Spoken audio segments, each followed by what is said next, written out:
Good game, low key. YouTube, what's going on today, man? Listen, we back with another episode. You already know what time it is, man. CrocPot with your boy Aaron A. Jacobs, and we talking wild card recap. It was a crazy weekend, but let's introduce my man A. Ron. A. Ron, how you feeling today, baby? What's going on? Crazy weekend. A lot of shit we didn't expect. You know what I mean? I mean, a lot of stuff we didn't expect, and a lot of stuff we did expect. Like, one thing Yeah, we did expect was Big Ben to just get his tail wiped because that was just a foregone conclusion. absolutely. But yeah, man, I wish my Browns would have been in there because the whole time I'm watching this Pittsburgh game, I'm just like, bro, in the Raiders game, it's like we should have been there. Like, it just you said don't be that guy to me earlier, and it just felt like I was that guy that just like I had really no desire to watch any of these games this week, just because it's like if anything we should have been in it this week, and it kind of added salt to the wound, if you know what I mean. Yeah, I hear that. I mean, listen, it's playoff football at the end of the day. You know what I mean? But I hear you. I mean, definitely if some things would have went the Browns' way, um, obviously tail end of the division was close. So, To watch any of these games next year maybe? Question mark. next year, right? Exactly. Will Davis, say what up, baby. Aiden, what up, baby. Mason, what's up on the YouTube chat? TikTok, we're live on YouTube. Link is in the bio. We're starting off. What are we starting off with today? What you got on the agenda? I figured what we do for order of the show is we kind of just take the games as they played. So I have everything in order. We can I'll go through some of the baseline stats of the game, maybe some of the talking points, and then maybe we can like go through thoughts on the games or like a recap. Does that work for you? Yeah, that's fine. So we're starting off with the Bengals and the Raiders. All right, cool. So yeah, we'll start off Bengals Raiders. Bengals win the game 26-19. Derek Carr was 29 of 54 for 310 yards, one TD and a pick. Joe Burrow, 24 of 34, 244 yards, two TDs, no picks. Jamar Chase, 9 catches for 116 yards receiving, 23 rushing. Boyd and Uzama each had TDs. I think the talking point in this game was probably the drive late in the second quarter where Burrow was rolling out around the 25-yard line, looking for a receiver in the end zone. And Boyd ended up catching the TD, but the whistle was supposedly blown before the ball was actually caught, and they ended up letting the play stand. So I think that was probably like the main highlight from that game. So, do you have any thoughts on that whole scenario or anything from that game that you think stood out to you? I thought, I mean, you know how I like to take my takes, and I play conspiracy into some things, so I say some stuff that probably people don't like to hear, but the over in this game, everyone was going to hammer it, in my opinion, and there was too much scoring in the beginning, right? And I just felt like it was one of those things where it just felt like there was too many factors that played into it as to why the call stands. Because number one, like the official was right there who blew the whistle. How do you not see that he was not out of bounds? Number one, because it was clear as day. And then it's just like it seemed like I really honestly I don't really know. Like I don't even know where I'm going with that. But I just thought that the call was it shouldn't like was it the determining factor of the game? No, because there was still plenty of time for the Raiders to come back and do anything. It wasn't like it was the fourth quarter with a minute left and then that dictated the whole game. But I mean, if they do make that call stand, um, are we talking overtime? Possibly. I think the bigger question that comes from that call is will there be a rule change where you be allowed to challenge something like that? Because I think that's the big question at the end of the day, knowing that you couldn't challenge that when it was clear as day. They came out and said that the play should have been blown dead. So I think that's probably the biggest question that comes out of it is will we see a rule change with that?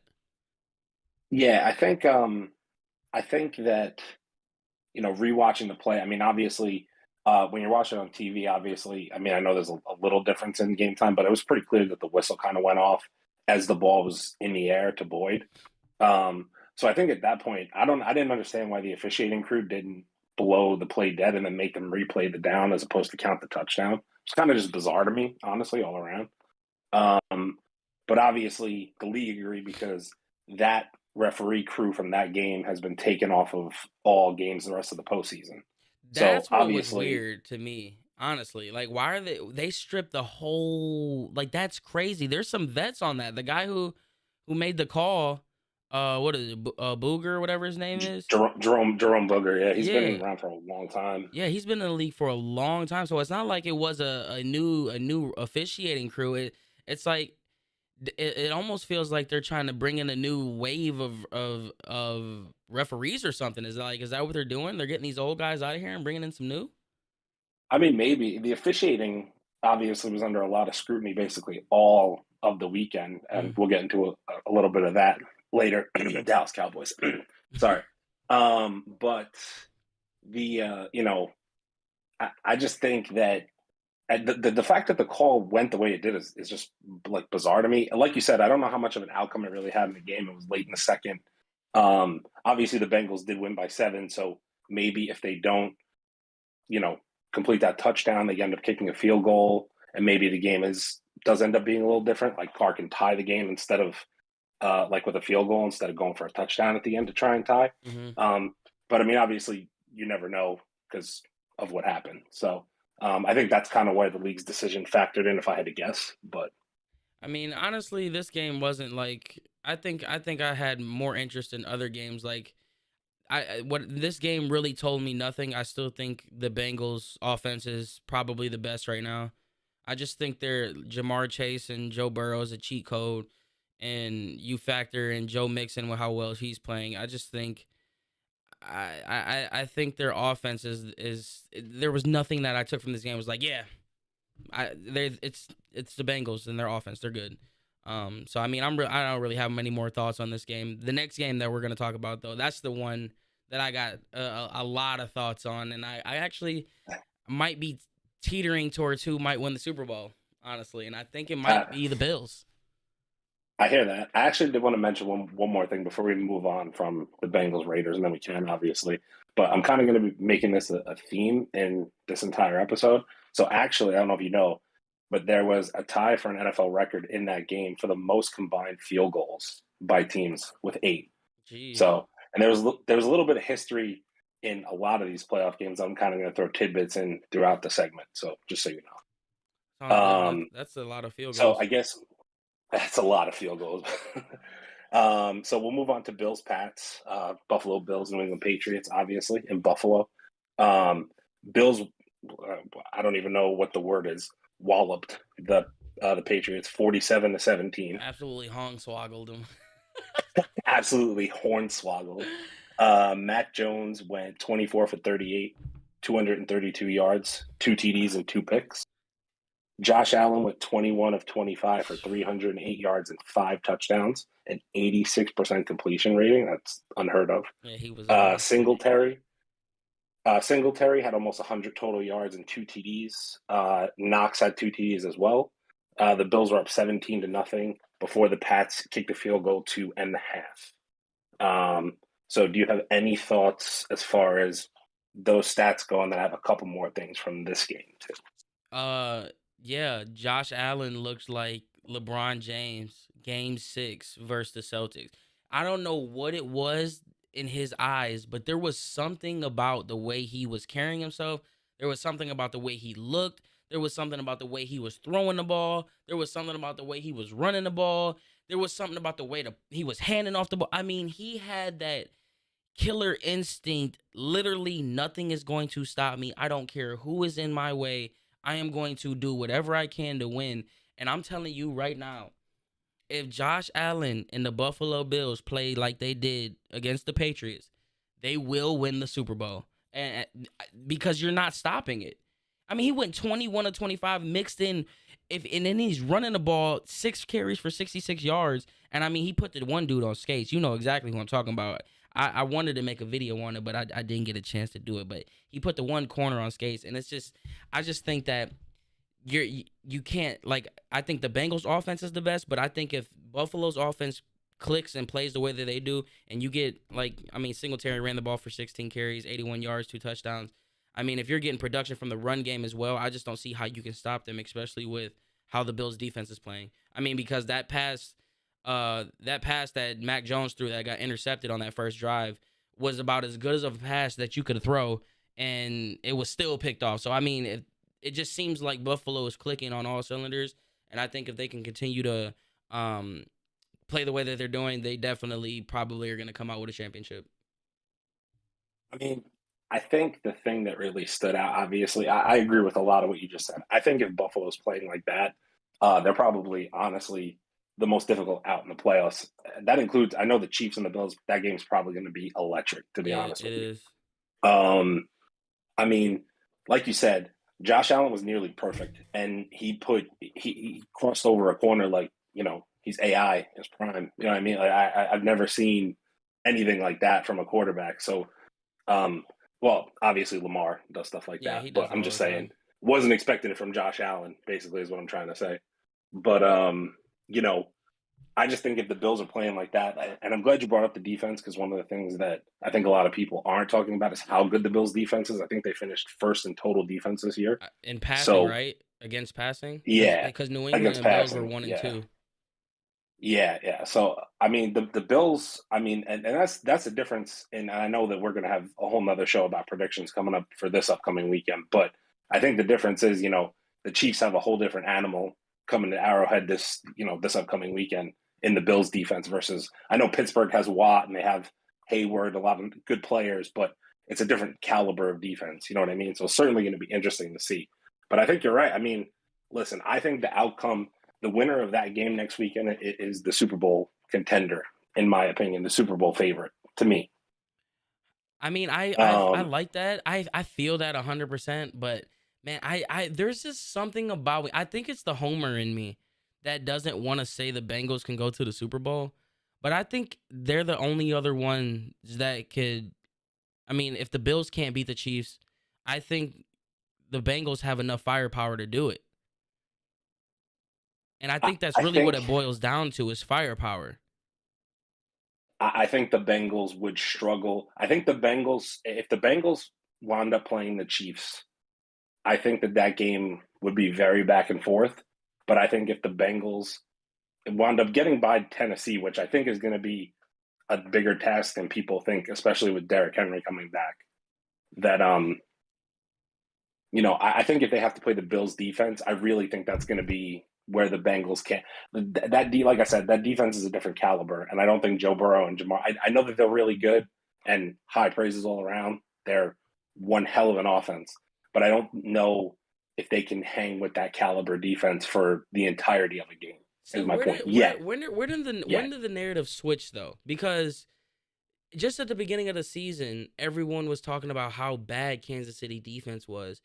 So like, what changed in a matter of I don't know the last 10 weeks? Because wasn't it like the first five weeks of the season? It was Chiefs defense is abysmal, or was it just their offense just was that bad? I Like, mean, from everything we saw, I mean, I think that it was more so their offense earlier, like the first, I want to say 7 or 8 weeks of the season, wasn't the Kansas City offense we were used to seeing.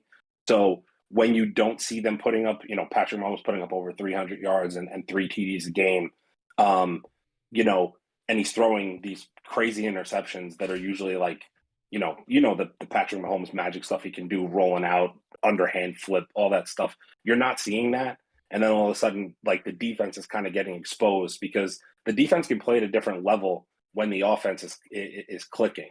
And for the Chiefs, while I don't think their defense is necessarily that good, if you look at I don't think it's bad per se, but I think it's really easy for them to just pin their ears back and go get the other team's quarterback when your quarterback on the other side can put 14 on you in 3 minutes of a game. You know what I mean?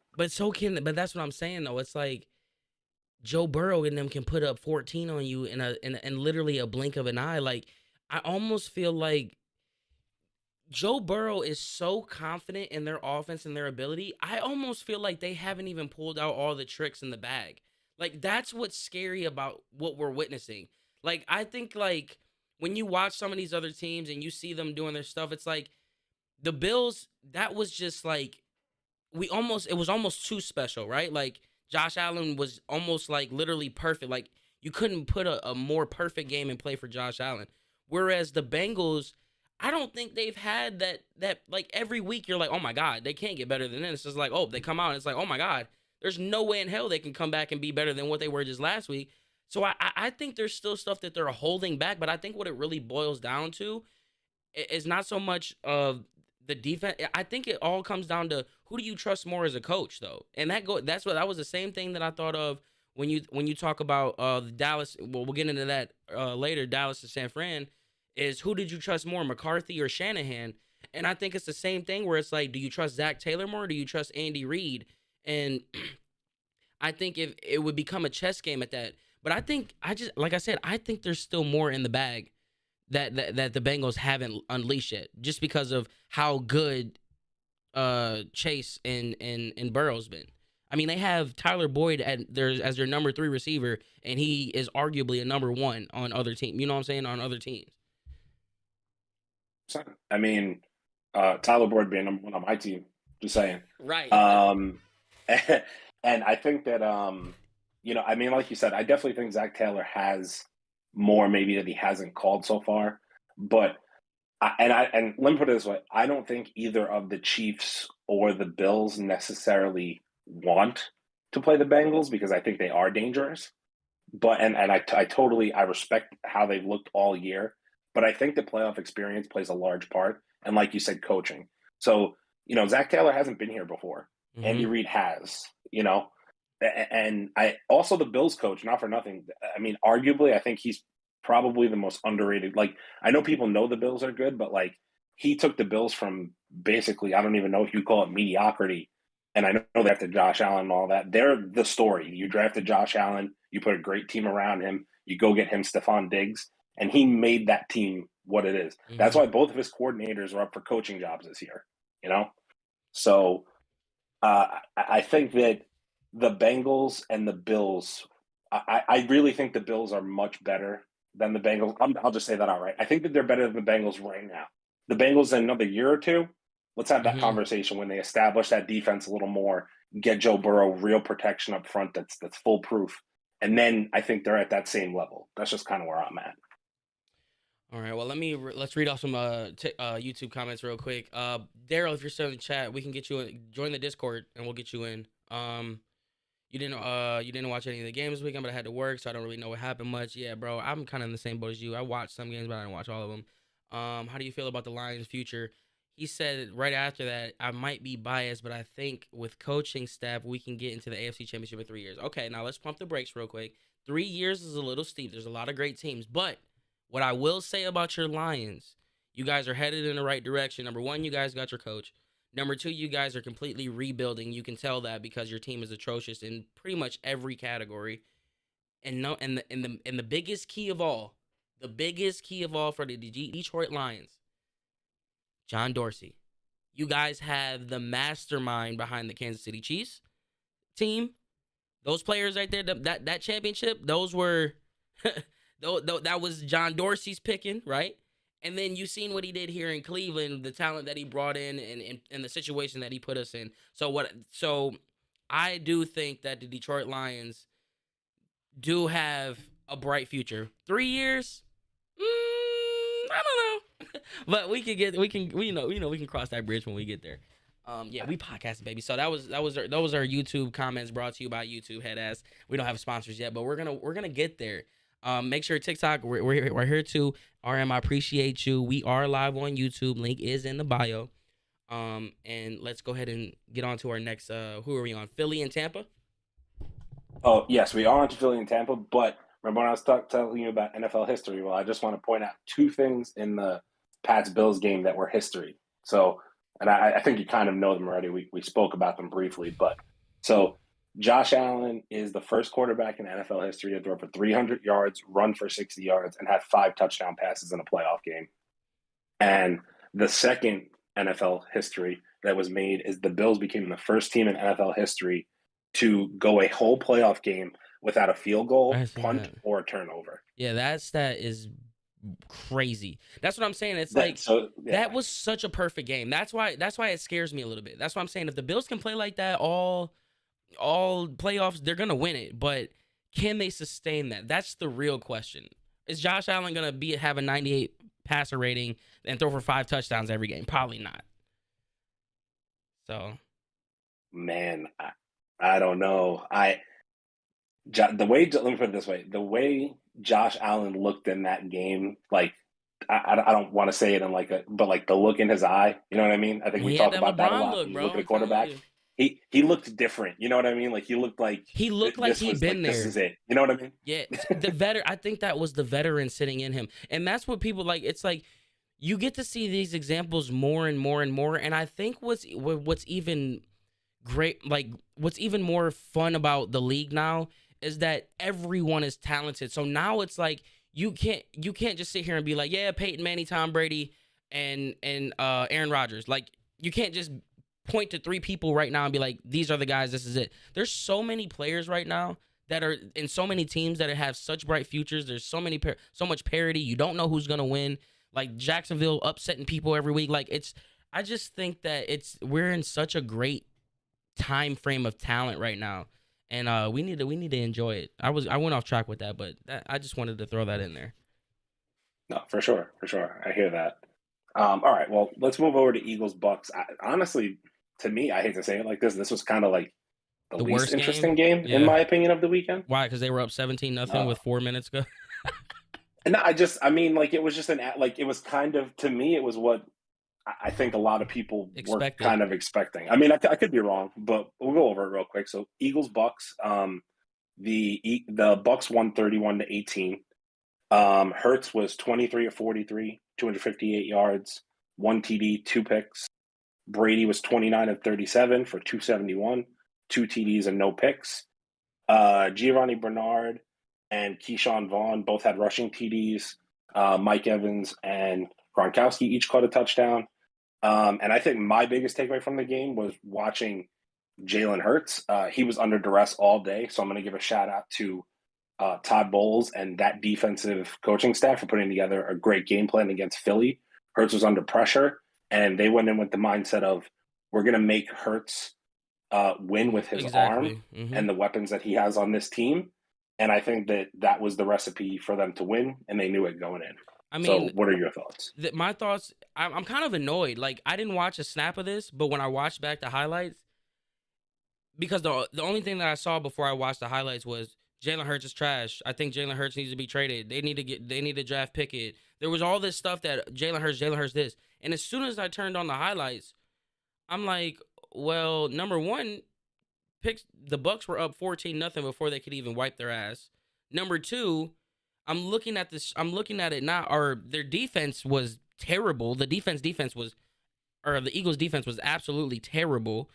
And then I look at the stat sheet. I mean, Jalen Hurts is your leading rusher with 8 carries. You ran the ball 9 times. You made Jalen Hurts want to throw the ball for it. It almost reminds me of Hugh Jackson with Deshaun Kaiser. All of this talent, but you're trying to get Deshaun Kaiser to throw the ball 50 times. It's not going to work. So I mean, when you put a guy like Jalen Hurts, who's a young guy who's going up against Tampa Bay, the defending champs, you would think you would want to put him in a better situation than throwing the ball 43 times and him also being your leading rusher. So that looks like it's a coaching job and almost like they were just happy to be there in a sense. That's what I get from it. And I just think that all of this Jalen Hurts slander is blowing it overboard because I talked to you about this before and I might get some flack for this. But if Andrew Berry picked up that phone and called Philly and said, "Yo, what you want for Hurts?" Think about how dumbified this offensive system is. How easy Jalen Hurts could thrive in it. Because number one, Jalen Hurts isn't a dumb player.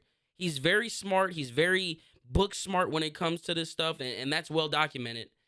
And I think with this system and how simplified it is with the running game, with the tight end set that we have, the protection that it can have, with the defense that we have, Man, I think you put Jalen Hurts in this offense. I'm not saying get rid of nobody. I'm not saying none of that. I'm just playing hypotheticals here. I'm saying Jalen Hurts would thrive in a system like ours. And I think the Jalen Hurts slander for this game is just absolutely ridiculous. So those are my thoughts. I think it's funny because I think kind of the same way. Like Jalen Hurts kind of gets a lot of the same hate in a lot of ways that Baker Mayfield gets. You know what I mean? Like I think that they both have like this. I don't know if it's like a stigma. Like I know Baker obviously being the first pick, it's a little different, but Jalen Hurts also kind of gets hated on when he did lead the Eagles to the playoffs this year Mm-hmm. after after a turnaround. So I think there's something to be said about that. And I also think that, like you said, the Eagles defense, I mean, they have his name slipping me off the top of my head, but the cornerback from Detroit who got traded, Darius Slay, Slay? I want Yeah. to say, Yeah, Darius Darius Slay. Slay. So they have Darius Slay, and they have a couple of really good linemen. But outside of that, like their defense, like you said, like they couldn't get any pressure on Brady all game. They were up seven. They were down 17-0, quick. You know what I mean? So like you're putting Jalen Hurts in a situation where it's like, and I understand that maybe you want your quarterback to be able to be the guy that, hey, we're down 17-0. We need you to lead a courageous comeback. But I also want to just throw two things out at you in regards to something that I took away. And I think the reason why I did is because I have close family who are Eagles fans. So I know this like talking to them about it. So I think one of the things that stood out to me is how bad the Eagles haven't given whoever was quarterback, whether it was Hurts or whoever's in there before Hurts, talent around him to be good. And I know maybe a lot of people in chat are going to say, well, they drafted Devonta Smith this year. And that's good. Devonta Smith is a good player. It's a He is a start. rookie. Right, but he's a rookie. It's a start, right? And you have Dallas Goedert, who is basically Coming the into heir his apparent own. to Zach Ertz, and he's also another good player. But let me tell you, two times where the Philadelphia Eagles really shot themselves in the foot, right? Because they have also tried to get weapons aside from those two. So in 2019, the Eagles went into the second round and they drafted J.J. Arcega-Whiteside. Don't know if you know who that is, but they passed on players like DK Metcalf, Deontay Johnson, Terry McLaurin, and Hunter Renfrow to get J.J. Arcega-Whiteside, who no one knows about. He's irrelevant. Let's put it that way. And then 2020, you turn back around the first round and you took Jalen Reagor instead of taking Justin Jefferson when he's available on the board because you were afraid Justin Jefferson wasn't going to be able to play in the slot. How's that working out for you? Is it going good? So Because Justin basically, it sounds like a Jefferson's front office a problem top 5 receiver in the NFL. after his first year, basically. Right. So you have to look at some question marks in your front office of decision making and saying, hey, maybe we're not so great at evaluating the wide receiver talent in the draft because if Devonta Smith doesn't work out, you're 0 for 3 in 3 years. And I'm not saying Devonta Smith won't. He's a Heisman winner and a phenomenal player who had an up and down season, and he was injured a little bit, so maybe he will. But just some question marks there. If Jalen Hurts has Jay Jettas, is he a different player right now? Probably. Is Justin Jefferson the same receiver though? That's also the question. See, it's like we always have all these questions and we have all these things. I kind of Daryl, he always likes to. That's why I asked him last week. How does he feel about Darius Garland now? Because he finally came around on him. And if you would have asked him that before this year, or in last year, he would have told you that Kobe Altman wasn't the guy because he missed on Colin Sexton, he missed on Darius Garland. These guys aren't playing, and all of these rookies coming in are performing. I think it's a universal problem. Is we set these expectations on these rookies and we set these expectations on these players, and we don't give them time to develop. Yeah, like you said, they missed on all these players. I'm not talking about Philly in general, but I'm talking about as a whole. Everyone has such high expectations for everyone. Just like with this Jalen Hurts thing, he's literally 2 years into the league, and people are already talking about they need to move on from him. It's like none of these players have time to develop. You either come in and produce right off the bat, or you're automatically a bust. And I just think that I don't know if that's a good way to look at it. But with the Eagles situation, I guess I'm mainly referring to the Jalen Hurts is like, if they keep on missing on these things, like, wouldn't they just be better to just completely tear it down? Because they're missing on all these picks. They might as well clear out the GM. They might as well tear down the studs and just start over. Like, what's the point of hovering around mediocrity just to get blown out in the playoffs. Like, is it worth it at the end of the day? Like, just tear it down and restart if you don't have that much faith in Jalen Hurts, right? I mean, I think I've already told you this separately that I think the Eagles are going to be one of those teams that's all in on Watson. Deshaun Watson this offseason. Because I think that they see him as a substantial upgrade to Hurts. And I'm not going to sit here and obviously say that's not true because Deshaun Watson is who he is. You know what I mean? But what So, I mean, if you're not surrounding him with talent, what good is it? but that's the thing. The argument will be that Deshaun Watson makes your offense better. He'll make whatever weapons you have around him better versus does Jalen Hurts do that or does he need X amount of talent to be good? You know? And I think to your point, I just want to, piggyback on your thought a little bit of we have all these high expectations. I was listening to or I was watching earlier today, like a little tidbit from oh boy, Colin Cowherd. I can't stand that guy, but I catch a lot of his stuff because he's on my For You page on YouTube and stuff. And he was already talking about, do you not think Bill Belichick is sitting here looking like I need an upgrade over Mac Jones? It's been 1 year. Are you really talking about that already? Like what are we talking about? Wait, they were talking about upgrading Mac Jones? Well, Colin Cowherd was saying that he was like, if you're Bill Belichick and you just got slaughtered like this in New England and you know Josh Allen's going to be there for the next decade, basically, are you not looking like I need more firepower and Mac Jones ain't it? That was basically how he phrased it. And to me, I was just like, well, maybe that's true, but your defense also let up 7 straight touchdowns. So was Mac Jones fully the problem? Or, was there not other things going on there that you would think of? Because Mac Jones, like we just went over numbers before, he didn't exactly have a bad game. He threw an interception that Micah Hyde made a crazy play on in the end zone that should have been a touchdown, arguably, I mean, so that was such a beautiful. When I watched him throw that ball, my mouth was dropping as the whole time it's flying in the air because I'm like, there's no way he's putting this boy on the money. And then you just see this insane player just come out of nowhere and just wipe it. It was one of the greatest interceptions I've seen in a while. I said that was one of the best picks I've seen in. I can't even think of how, just the way Micah Hyde was. He was over in help coverage basically on the corner and just made the craziest athletic play that you've ever seen on the ball. You know what I mean? Mm-hmm. So so in that case, if you take those, take away that pick and say that's a touchdown. Mac Jones has 3 touchdowns and 1 pick in that game. You guys are still losing by 3 touchdowns. Mm-hmm. Is Mac Jones the problem? You know what I mean? I just think that you were just outplayed. Right. I just think you're outcoached. Ryan, what's up, bro? And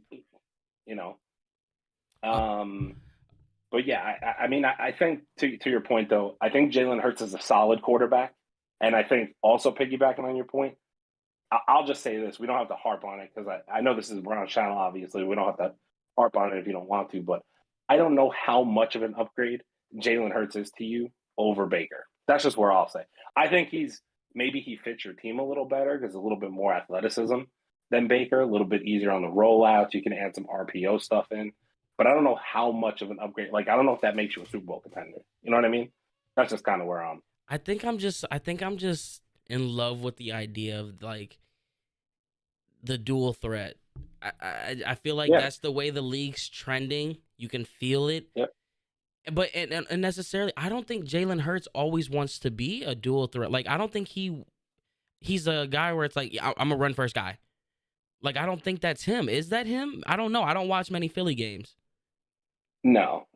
From what I've seen of him, he wants to be more of a pocket passer, and I think he kind of has that mentality of wanting to show the league that he's not just that gadget player from college, did a lot of RPO stuff.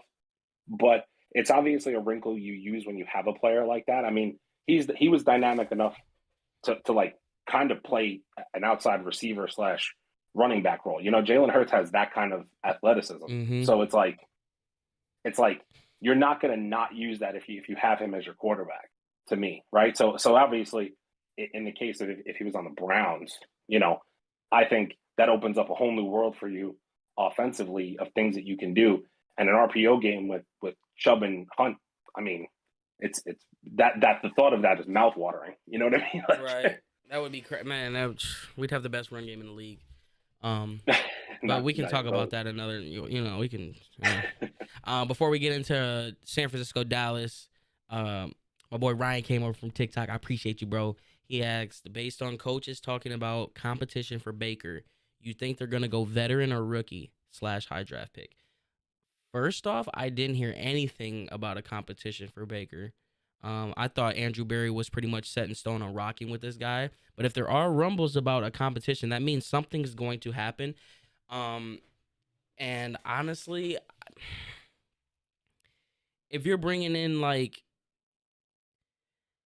if you're gonna bring in Gardner Minshew to have a competition with Baker, I'm not interested. If you're gonna bring in a guy like Mitchell Trubisky for a competition, I'm not really about it. If you want to bring in Mitchell Trubisky as a backup, like set him in stone as a backup, I'd be fine with that. But I don't think we don't need a quarterback competition right now because we are in a Super Bowl window. And a competition with a Super Bowl window is a recipe for disaster because both of the quarterbacks are going to be feeling some type of way. And whoever loses their job, it could just be a sticky situation. So I think they're either going to rock with Baker and not worry about nothing, just get a bona fide backup, a.k.a. Nick Mullins or whoever's cheap, or they're going to go get the upgrade. I don't think they're going to teeter around with the quarterback competition like that. Your thoughts before we move on? Yeah, I think if they do bring it, I don't think it would be a rookie because, I mean, not for nothing to me. I mean, from what I don't claim to be a draft expert by any means, so let me put it that way.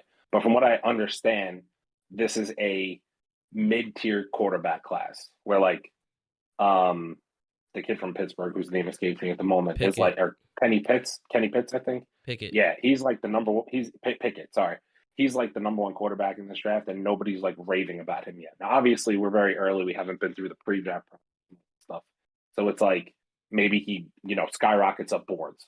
Who knows? But I mean, are you going to bring in a quarterback from a mid-tier class and have that as competition for Baker? Like, I don't really see that working out well for the Browns if they did.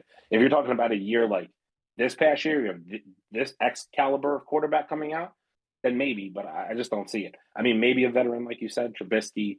I could see a Minshew, maybe. I don't know. I don't know if that would necessarily be a thing. Um, but I don't. I also don't see them harping on a competition. Like I feel like if they're going to make it Baker, they're going to make it Baker. You know what I Mm-hmm. mean? And then if not, they'll just move on and go with a different direction. And one last thing for you, I think what they'll do in the draft, honestly, this is my thought process because they're big analytic guys. They're gonna play all the scenarios. What's the kid's name from Alabama? Jamison Williams.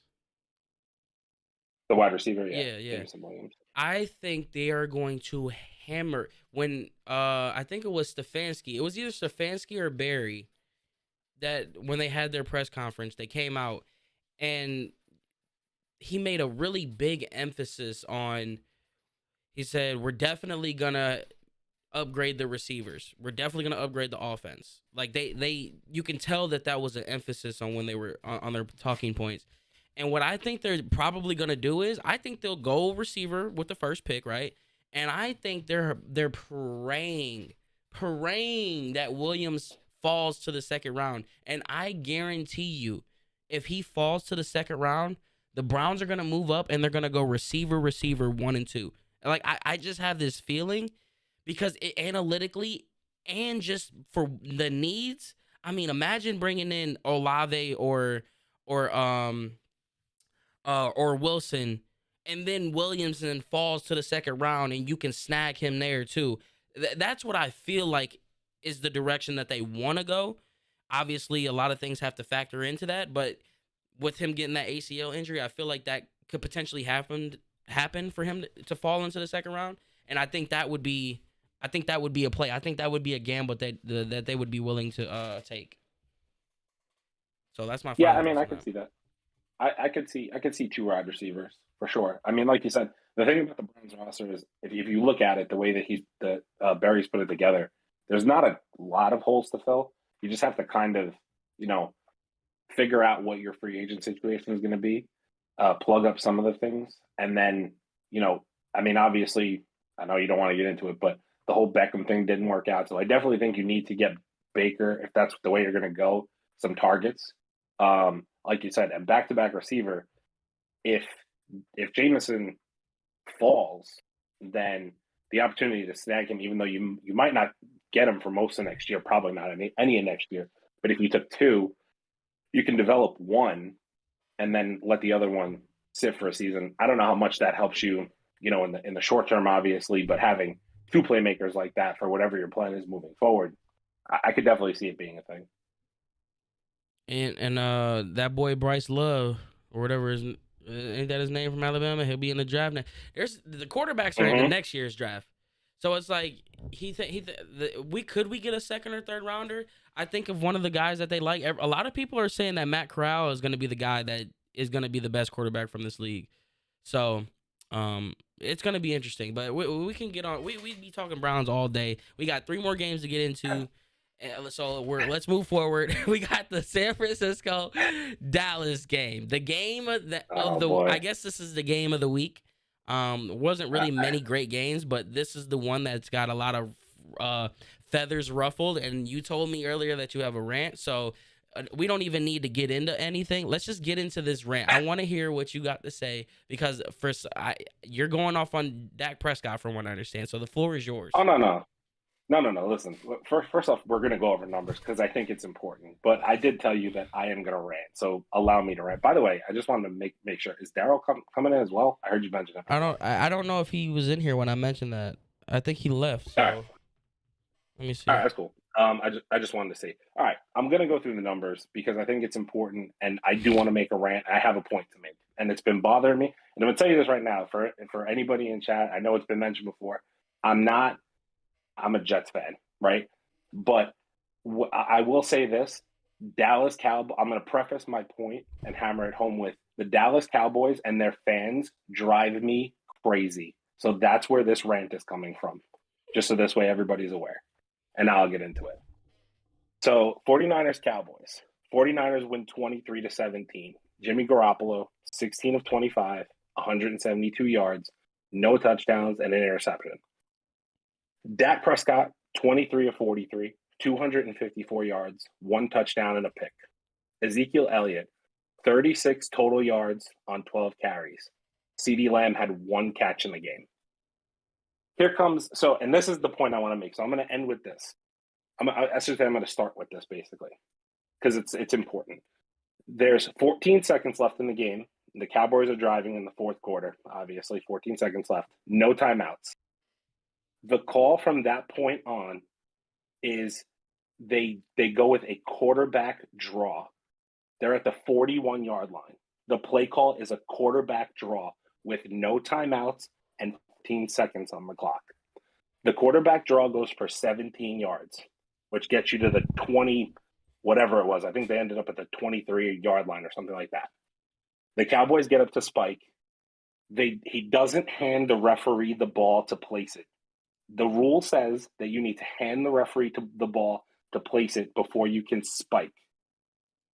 He doesn't hand the referee the ball. There's a small delay to the center giving the referee the ball to place it. The Cowboys run out of time and lose the game. Here's what drives me crazy. First of all, the refs, immediately Cowboy fans blame the refs. That whole situation was egregious to begin with. Right? Probably shouldn't have happened. There's a miscommunication. Maybe you don't know how it goes, but you're supposed to hand the ref the ball in order to get the play off, right? My point is, your play call in that first off, you're down to begin with. Nobody expected you to be down. You're the Dallas Cowboys. You're supposed to be a Super Bowl contending team. You're down 23-17 to the 49ers and Jimmy Garoppolo, who hasn't thrown a touchdown, right? So your offensive play call is to get closer so this way you can throw a Hail Mary. Your play design is a quarterback draw up the middle for 17 yards with no timeouts, not a quick out, so this way you can save some time on the clock and go for another play call. That's not the play call there. There's my issue number one. Issue number two, The Cowboys blamed the refs when they had 14 penalties, which is tied for a playoff record for 89 yards. The 49ers didn't beat you. You beat yourselves. That's the second point I'm going to make.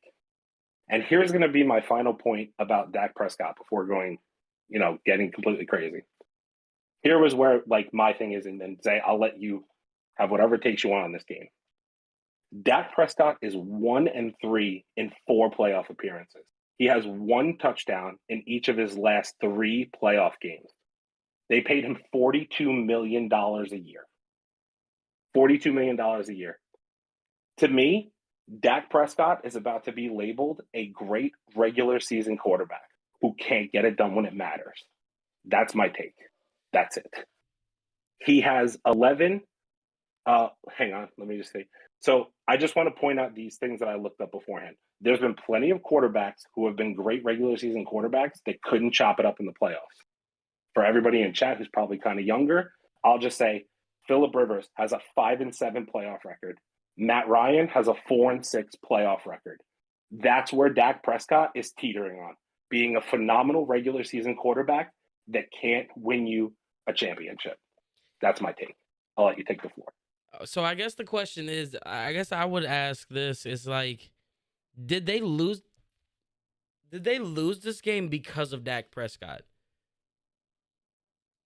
No, I just told you they lost this game because they got 14 penalties for 89 yards. They beat themselves. I mean, so I'm watching.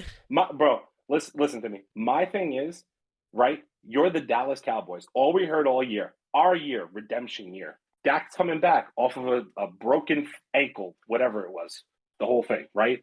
Foot was the other way. God bless. Dak had a great year. I don't want to kill the guy. I really don't. But my point is, Kyle Shanahan completely outcoached Mike McCarthy. The Dallas Cowboys are undisciplined. You had 90 yards worth of penalties in a playoff game. 90 yards. They always say all the time, penalties are an indication of poor coaching and execution. 90 yards worth of penalties, an entire football field's worth, basically. And you're going to sit here and tell me that this team is Super Bowl contenders? I've been saying it all year. They're a phenomenal team, but they always, every year, it doesn't matter. It doesn't seem to matter who the coach is. They just shoot themselves in the foot. They're cursed to never be a good playoff team. And that's my point. I think the curse has to do with Jerry. And the reason why I say that is because you mentioned Dak Prescott's playoff record, this and that. I think the stigma behind just knowing that Jerry Jones truly don't love you, truly didn't want to give you the $42 million, knowing all of these things, it's almost like, this is what you get. So now you're gonna lead, you're gonna have your best statistically offensive season. You're going to shatter all these records. You're going to do all these great things. But it's like, yeah, this is karma. Yeah, so I kind of feel like that's where all of this comes from. And it's almost like the Dan Gilbert effect without LeBron. It's like you ran LeBron out of here. This is what you get. Misery for the next however long until someone comes and saves the day. And someone just has to come save the day. And I just feel like, I think it would be beneficial if they just got rid of Dak. I think Dak, whether he is the reason that they're not winning, whether he's garbage in the playoffs, whatever you may be, I just think that relationship is not going to get the job done because of the bridge that was slightly burned during the contract talks. And then he goes down and gets injured. And then it's like, oh, I kind of feel sorry for you. Let me give you this money now. You get what I'm saying? I got you. Zay, I just want to say this also because I feel like I heard this, I read this earlier, and I feel like it's a good point. I do want to say that I think the San Francisco 49ers need as much credit. Like I said, Kyle Shanahan is, to me, he's a top, what would you say, top 5, top 3 coach in the league, honestly. For what he has to get the team where it is, that's my opinion. I think he's a phenomenal coach. You could see the game plan was to run the ball down Dallas's throat, and it was effective. Elijah Mitchell had 97 yards rushing. He had more rushing yards than all of Dallas's rushers, including Dak Prescott. So Dak, Ezekiel Elliott, Tony Pollard. More rushing yards than all of them the entire game combined. That's Um, what boils down. That's the coaching that we talk about. Who do you trust more? right. And I think that's why And Aaron Rodgers was so not wanted out and wanted McCarthy gone. It's like maybe it's McCarthy that's the problem and not Dak Prescott and the game plan that came around it. That's why right, it's like, what's Zay, the let real me let me question? Go let me ahead. also just say this. Debo Samuel is. I'm just gonna say it. He's arguably the best offensive weapon in the NFL. Debo Samuel. He does everything, and he does everything well. I just hope Crazy he to me. sustains it because like it goes back to my point where where we set the expectations. We're also blinded by short-term success and greatness. Like just a couple years ago, Michael Thomas was the best slot receiver in the league. Granted, he hasn't I don't played, know. and now like this year, Cooper Cup is, and just the last year, I'm trying to think of another comparison. Or a couple years ago, Christian McCaffrey was the best utility guy we've ever seen, running back we've ever seen. Now it's another guy. It's just like there's so much. We see Okay. something. We see something one year, and automatically he's the best at this. And it's like I think I'm not taking anything away from Debo Samuel. Obviously, what he's done, he's literally as a utility knife. Literally, the definition of a utility knife is Debo Samuel. I just think that we're jumping the board on some of the things. It's like let's see him do this again before we go ahead and Okay. claim him the best. That's just my take on it because Okay. we're Okay. short term. Everyone's the next best grade if you ask everybody. Okay. No, that's fair. Absolutely. I'm just saying, obviously, from what we saw this year, the fact that he's able to both be effective as a wide receiver, inside, outside, and play running back, to me makes him just a wet. You know what I mean? Like a Yeah, no, weapon. he's You great. know, He's definitely great. and that to me is crazy. But I just want to touch on two things that people said in chat. Ask him his thoughts on Dak and Romo. Yeah, it's the same thing. Romo was another great regular season quarterback who just couldn't get it done in the postseason. To me, it's like Dallas just has this. I don't know if it's the pressure of playing in Dallas, the America's team stigma, whatever it is. Jerry Jones, like you said before, to me, they're both the same thing. They're great quarterbacks in the regular season. And then once it comes to the postseason, it's just they. They choke. I want to say, yeah, it's just they're just choke artists. You know what I mean? And then Dak, and then the other person, Herman wrote, Dak beat up on the NFC East and then can't play in big games. Absolutely. I mean, the Giants are awful. The Redskins don't have, Quarterback people thought really. they were going to be really good this year, but they need a quarterback. Obviously, it seems to be their biggest issue, right? So you're beating up on these lowly teams all season. You win 12 games, and then you come into the playoffs and you have to play a real quality opponent, and you can't do it. You can't get the job done. I do want to also say one more thing about the 49ers that if you want, we can completely move on. This surprised me. The 49ers are actually the fourth ranked defense in the NFL this year. I don't know if you knew that. I'm glad you mentioned that because that was the reason why I picked San Francisco over. Besides the fact that they were rolling, their defense is probably the best defense in the league. Like at this point, like they probably have the best defense in the playoffs, and I think that's why they're scary. You mix in how good that Shanahan is on offense with the fact that their defense is probably playing the best football out of any of the defenses, in my opinion, which is the reason why they got into the playoffs. So that's a great point. Right. And the thing to me that's crazy about that is they've lost players who you've heard of, like Richard Sherman, like he's no longer with that team. The only two players on this team that anybody really knows of if you don't watch football like Bosa that and is Buckner, probably right? Nick Bosa, who's obviously phenomenal, and Fred Warner, who's obviously a top five linebacker. But outside of that, you don't know the San Francisco 49ers defense like that. So for them to be the fourth ranked defense in the NFL this year, to me was just like, it kind of blew me away. I was like, wow, that's crazy. But now I like understand why Dak looked rattled the entire game, why the running game couldn't get going because the 49ers are great against the run. And obviously, to me, Mike McCarthy was just outcoached.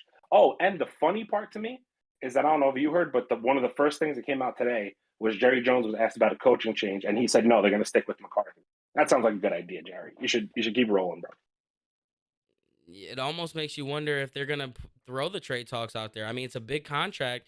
It almost and which I guess we can end on this. We'll tie in some Browns. ESPN Cleveland came out today. I think you saw my TikTok on it. It was like, what if Jimmy Garoppolo was on the Browns? How far would they go? And my point that I always go to is the guy just wins. But with all of this stuff and talking now, it's almost like if they're gonna be set on McCarthy, do you think that maybe, just maybe, Dak Prescott becomes available? Like, is that a possibility then? Like, I know they No, gave him the big contract, but no, no. I, I think they're going to stick with Dak. I think they're going to try to move Zeke, but his contract is too big, so they're not going to be able to move him. And yeah, outside of that, I mean, eventually, that's the thing with the Dallas what if Cowboys, you and that's where it put? gets weird with these teams, is you're going to have all these big contracts that are about to come to a head, and you're going to lose a bunch of big name guys that you're not going to see back on the roster, which is only going to make them worse in the next couple of years. What if they can't be contenders for Deshaun Watson? No, nope, no way, Jerry. I can't see Jerry doing it. I can't. Not with all the. Why Well, not though? He wants a Super Bowl again. Okay, but are you talking about again? Are we talking about where it's at right now with Deshaun Watson, or all legalities put to the side? Man, they are in Dallas, and if Jerry Jones wants those allegations gone, I guarantee you those allegations are gone. That's what I'm saying. Like, everyone's always talking about the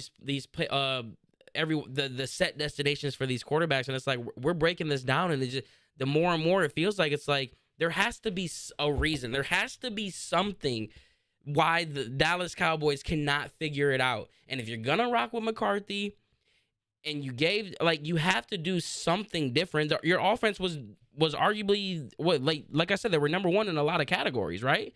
As far as like in Dallas history, like they did a lot of great things this year. What else can you do? How are they going to get over this hump? I can't remember what statistic that I saw or what I heard, but something with Dallas, they had one of their best offensive seasons in like the history of Dallas.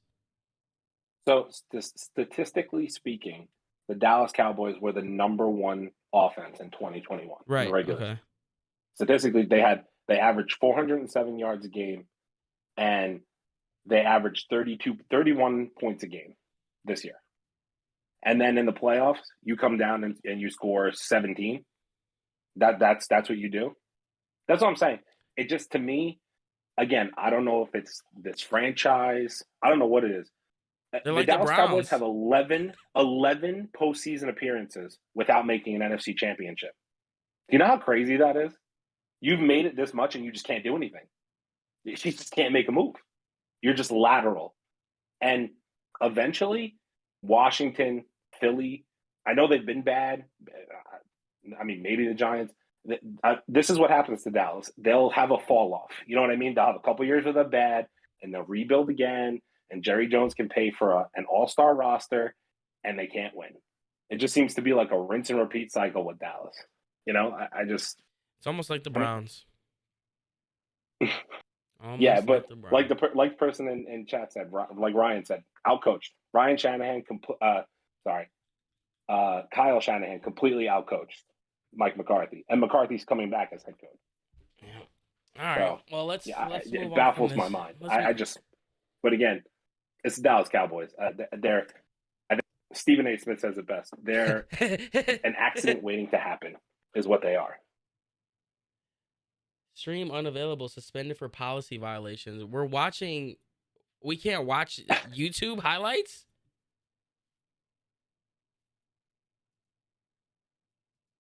Well, that's a rip.